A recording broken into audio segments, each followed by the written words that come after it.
Hoboken faces many challenges to further development. First, as luxury high-rises replace vacant lots, public space must be secured for parks, playgrounds, ball fields, and the like.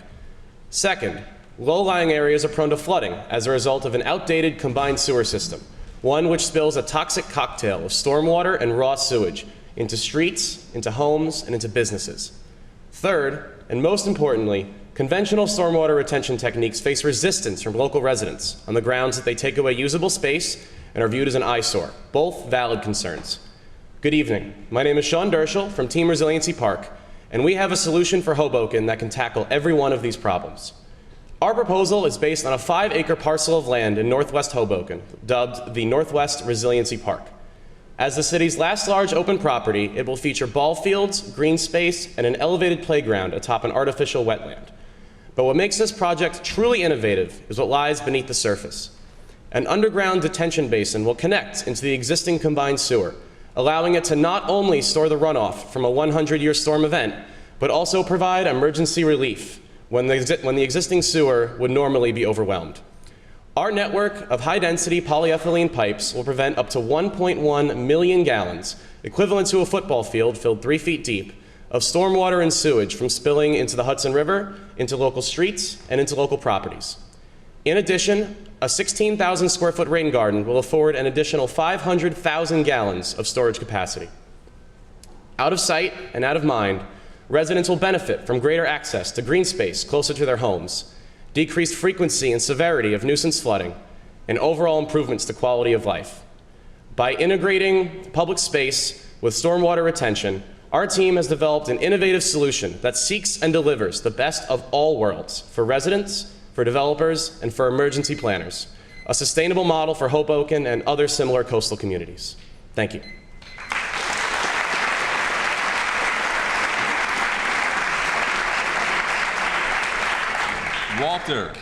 Walter, you're up.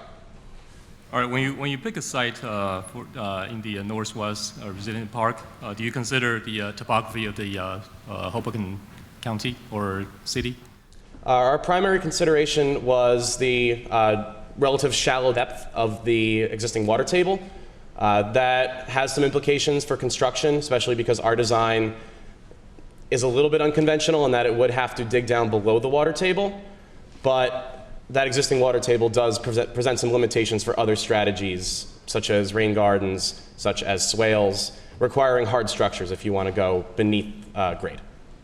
Sounds like a terrific idea. Do you have any idea what the length of the permitting process might be for a project like this? While the length of the permitting process is certainly one we're all very familiar with and can be very volatile, the types of permits are regarding contaminated fill, digging below the water table.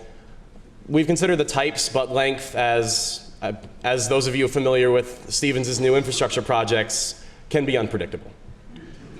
But we are familiar with the types it would require.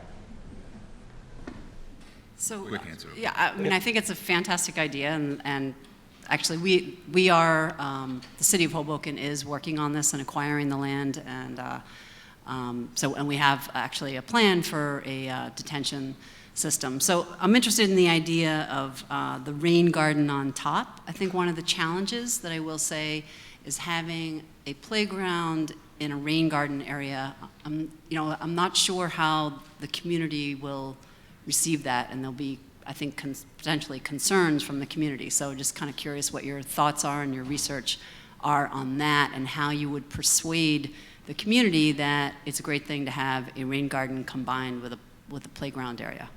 So we plan to persuade the public by selling it not as a rain garden, but as I mentioned, an elevated playground. So the playground sits atop the wetland, so that integration of play space with some scenic views, with some different flora from the area, which is something that isn't too prevalent in Hoboken right now. That's what the public sees. Where emergency planners see the benefit, they see rain garden. So they would be up above it? The playground would be elevated above the rain garden. So the public can be around the rain garden looking down at the rain garden, well, around it looking down, and then they look up and there's a playground on an elevated concrete structure. We're out of time, but thank you. All right, thank you. Good job. Let's vote. So on presentation, and while they vote, if Campus Rainworks Challenge could make their way out.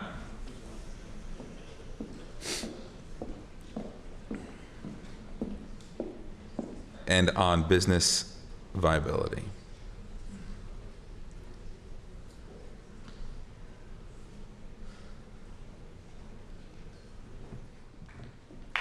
Good job.